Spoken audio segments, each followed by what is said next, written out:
धुळवडीने श्री क्षेत्र कुणकेश्वराच्या होळी शिमगोत्सवाची सांगता।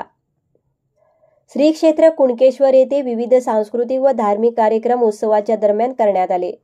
5 दिवसांनी श्रीदेव कुणकेश्वरच्या शिमगोत्सवाची धुळवडीने सांगता करण्यात आली। धुळवडीच्या दिवशी कुणकेश्वर मंदिरात श्रींच्या शिवपिंडीवर उत्सव मूर्तींची स्थापना केली जाते। त्यानंतर पूजा आरती होऊन श्रींना पालखीत विराजमान केले जाते व बाजारपेठेतील महापुरुष स्थानाजवळ वाजत गाजत पालखी सोहळा येतो। त्यानंतर तेथे विधिवत पूजा अर्चा करून धुळवड साजरी होते। यावेळी गावातील खेडे आमचा गोमूचा तमाशा सादर करतात। तसेच गावचा पारंपरिक कापड खेळ टिपोलो खेळून धुळवड केली जाते। भाविकांना तीर्थ म्हणून न्हावण दिले जाते। पाहुयात ते क्षण।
नंबर 1 निर्धार न्यूज कुणकेश्वर।